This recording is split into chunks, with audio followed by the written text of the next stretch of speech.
আলাইহিস সালাতু ওয়াস সালাম এবং তার সন্তানের মাধ্যমে এই কুরবানি ওয়াজিব প্রচলিত হয়েছেন। এই রেওয়াজ প্রথা চালু হয়েছে ইব্রাহিম আলাইহিস সালাতু ওয়াস সালামের মাধ্যমে। জোরে কোন সুবহানাল্লাহ। পৃথিবীর ইতিহাসে এমন কোন নজির নাই নিজের বাবা সন্তানকে জবাই করার জন্য, আল্লাহর নির্দেশ পালন করার জন্য এক সেকেন্ড দেরি করে নাই। আল্লাহ বলছে, ইব্রাহিম তুমি তোমার প্রিয় বস্তুকে জবাই করে দাও।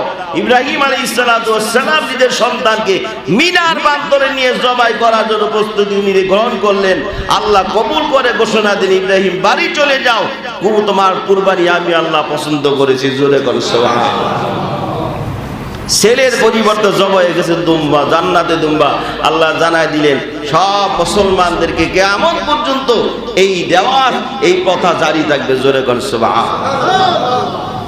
আসন্ন ঈদুল আযহা অনেকে পশু কুরবানি দেওয়ার নিয়োগ করছেন, ঠিক কিনা? জোরে কোন।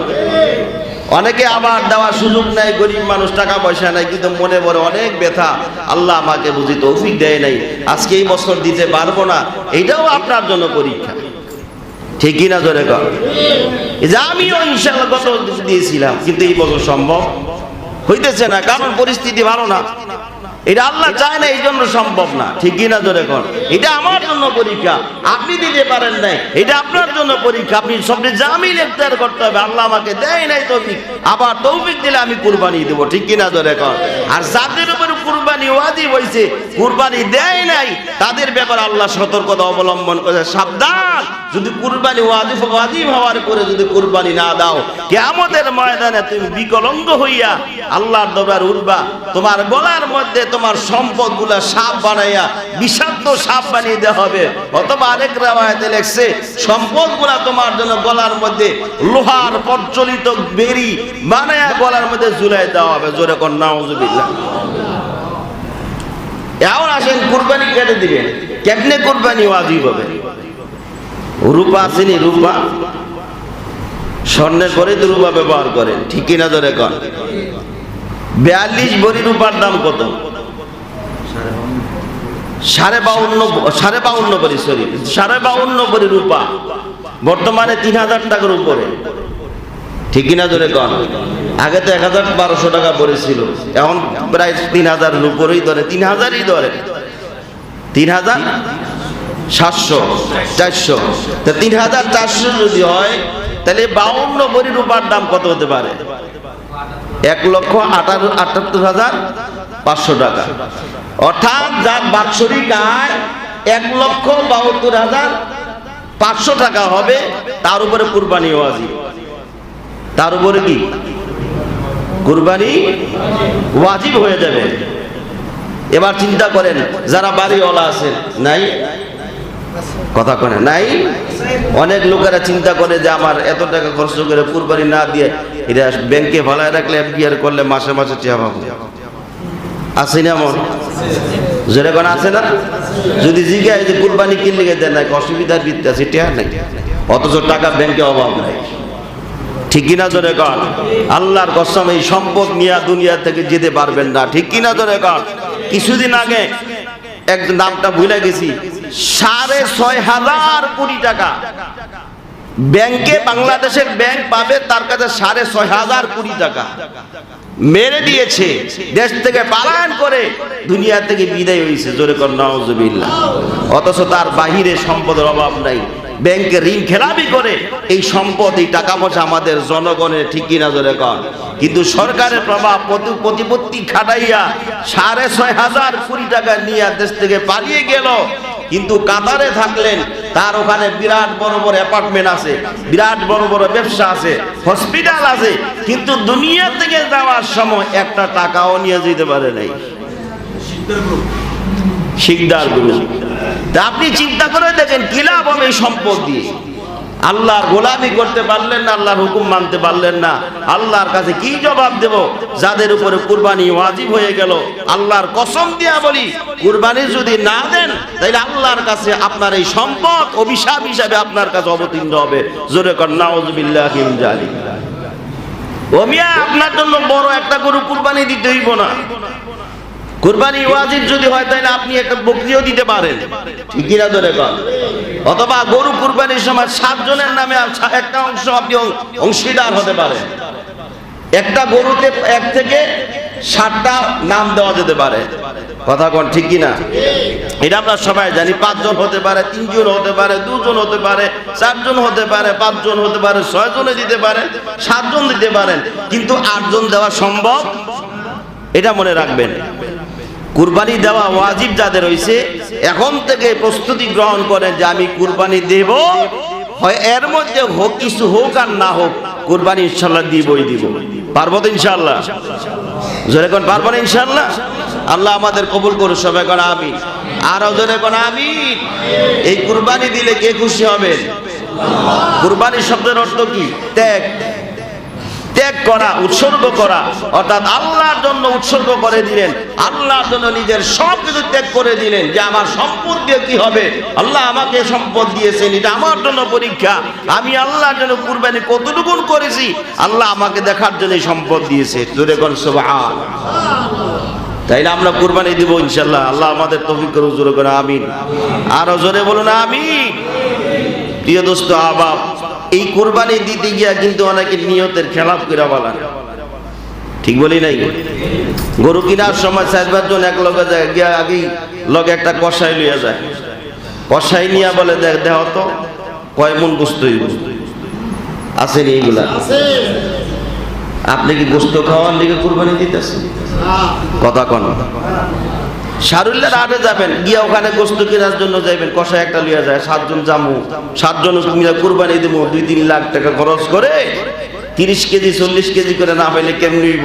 একটা কষাই লইয়া যায়, দেহ তো কদ্দুর হইব? ও মিয়া, আল্লাহ তো এই কথা আপনারা বলে নাই। আল্লাহ বলছে কুরবানি এমন পশুকে দাও দৃষ্টি নন্দন, দেখার মতো, যে আল্লাহ সন্তুষ্টির জন্য দিব, কোনো দাগ নাই, কোনো সুস্থ নাই, কোনো প্যারাম ট্যারাম কিচ্ছু নাই, একদম দেখার মতো সুন্দর ফিটফাট, এইটারে এই না কুরবানি দিবেন, যা হোক আর না হোক। প্রয়োজনে আপনি উৎসর্গ, কুরবানির উৎসর্গ অর্থ কি? উৎসর্গ করা, ত্যাগ করা, আল্লাহর জন্য দিব। এখানে গোস্ত খাওয়ার আপনার চিন্তা ফিকির আসে থেকে? এটা তো আল্লাহর নামে আপনি সব দান করে দেওয়ার কথা, ঠিক কিনা ধরে কর? আবার আমরা রেওয়াজ চালু করছি 3 ভাগ করণ লাগবো। কয় ভাগ? এটা আগের দিয়েছে 3 ভাগ করতে দিব কুরবানির গোশত। কে কইছে আপনি 3 ভাগ করতে? ওর হাদিসের কিতাবে আপনি বলছি 3 ভাগ করতে। আল্লাহ রাসূল বলেছে নিজে খাও, ফকির গরিব মিসকিনকে দাও, আত্মীয় স্বজনকে দাও। এই 3টা কথা আসছে, 3 ভাগের কথা তো বলা হয়নি। কথা বলুন ঠিক কি না জোরে কন? 3 ভাগের কথা বলা হয় নাই, 3 জনের কথা বলা হয়েছে। এখান থেকে নিজেও খাও, আত্মীয় স্বজনকে দাও, গরিব দুঃখীকে দাও। তাইলে আপনাকে কুরবানি দেওয়ার মতো তৌফিক আল্লাহ দিয়েছে। অন্য সময় আপনি গরুর গোশত কিনে খাওয়ার মতো তৌফিক আছে। আর কুরবানির শব্দের অর্থ যদি ত্যাগ, উৎসর্গ করা, তাইলে আপনি কিছু খেয়ে বাকিরা সব আল্লাহর রাস্তায় দিয়ে দেন না। এটাই তো কুরবানি, ঠিক কিনা জোরে কন? সারা বছর ফ্রিজে রেখে সাবাইবেন, এই কথা তো আবার নাই। জোরে কন আছে না? নাই? কুরবানি দেওয়ার পরে জব শেষ, আগে ফিরে জানলা দিয়ে দেয়। আত্মীয় স্বজন কয় পাইছি মাত্র 10 কেজি, সব দিয়ে আপনার আর দিব কি? আছে এইগুলা? জোরে কর নাই? আবার ফকির মিসকিনটা যদি যায়, ভাই এক টুকরা গোস্ত দেওয়া শেষ, শেষ হয়ে গেছে, অথচ ফ্রিজ লোড করে রাখছে। আছে না নাই? আপনার এই কুরবানি কি হক আদায়? কথা কেন হক আদায় হলো? এটা তো কুরবানি হইল না, এটা তো উৎসর্গ হলো না, ত্যাগ হলো না। আপনি কি ত্যাগ করলেন, কি উৎসর্গ করলেন? সব তো আপনিই খাইলেন। কিয়ামতের ময়দানে আল্লাহ বলবে যে আমি তোমার কাছে গেছিলাম এক টুকরা গোস্তের লিগা, আমার দিদিলা না, তখন আপনি কি আল্লাহ আপনি কবে গেছেন? আল্লাহ বলবো ওই যে ফকির মিসকিন গেছিল, এরাই তো আমার মেহমান। জোরে কোন সুবহানাল্লাহ। যারা কুরবানি দিতে পারে নাই, আপনার দায়িত্ব ঘুরা ঘুরা তাদের কাছে, আপনি তাদের কাছে পৌঁছে দেওয়ার জিম্মাদারি আপনার। এরা আসবে না, আপনার দায়িত্ব পৌঁছে দেওয়া। একটা ফ্যাক্টরির মালিক, একটা ইন্ডাস্ট্রিজের মালিক, উনি কুরবানি দিতেছেন, ওনার শ্রমিক যারা আছে এরা তো কুরবানি দেওয়ার মতো তৌফিক নেই। কথা কোন ঠিক কি না? তাই এই মালিকের, ফ্যাক্টরির মালিক বা একটা ইন্ডাস্ট্রিজের মালিকের দায়িত্ব হলো যে শ্রমিকরা কুরবানি দিতে পারে নাই তাদের কাছে পৌঁছে দেওয়া মালিকের দায়িত্ব। ঠিক বলি নাই? আমরা ইমাম সাহেব, মুয়াজ্জিন, খাদেম সাহেব, আমগো কি কুরবানি দেওয়ার তৌফিক আছে? কথা কোন আছে? যেই টাকা বেতন পাই, যেই টাকা আপনারা হাদিয়া দেন, এই হাদিয়া দিয়ে বর্তমান জমানার সংসার চালায় কুরবানি দেওয়ার চিন্তা ফিকির করার আগে মাথার চুল এমনি ঘুরে যাইব। ঠিক কিনা জোরে কোন? নিজেরাই কুরবানি হয়ে যাওয়ার অবস্থা। কথা বলো ঠিক কি না? এই ইমাম মুয়াজ্জিন খাদেমও তো আপনাদের জিম্মা। কথা কোন ঠিক বলি নাই? আবার কইন না হুজুরে গোশত খাওয়ানোর লেগে বুঝানোর জন্য বলছি। তারপরে আপনি একটা দোকান মালিক, একটা বিরাট বড় দোকান চালাইতেছেন, এখানে 3-4 জন কর্মচারী, আপনি কুরবানি দিবেন। এই কুরবানি দেওয়ার পরে আপনার 3-4 জন কর্মচারী তো কুরবানি দেওয়ার তৌফিক নেই, এই কুরবানির মাংস ওদেরকে দেওয়া আপনার জন্য দায়িত্ব, ঠিক কিনা ধরে কন? এইভাবে যদি আপনি উৎসর্গ করতে পারেন, ত্যাগ করতে পারেন, তাই এটা হলো প্রকৃত ত্যাগ, কুরবানি। আর এইটাই আল্লাহ পছন্দ করছেন, জোরে কোন সুবহানাল্লাহ। আল্লাহ জানাই দিল লা ইয়ানালুল্লাহু লুহুমুহা ওয়ালা দিমাউহা ওয়ালাকিন ইয়ানালুত তাকওয়া মিনকুম। আল্লাহ জানাই দিলেন কুরবানি যে দাও, রক্ত মাংস কিচ্ছু আমার কাছে আসে না, শুধু আসে তোমার অন্তরের খবরটা, জোরে কোন আল্লাহু আকবার। তাইলে আমরা কুরবানি পরিপূর্ণভাবে বিশুদ্ধতার সহিত আদায় করতে পারি। আল্লাহ আমাদেরকে তৌফিক দান করে, জোরে কোন আমিন। আরো জোরে কোন আমিন। আমরা সবাই কুরবানি, গরু কুরবানি না, আজকে একটা কুরবানি দিতে রাজি আছেন? কেটা কেটা হাত তোলেন তো দেখি, কে কে হাত তোলেন দিই যে আজকে একটা কুরবানি দিবেন।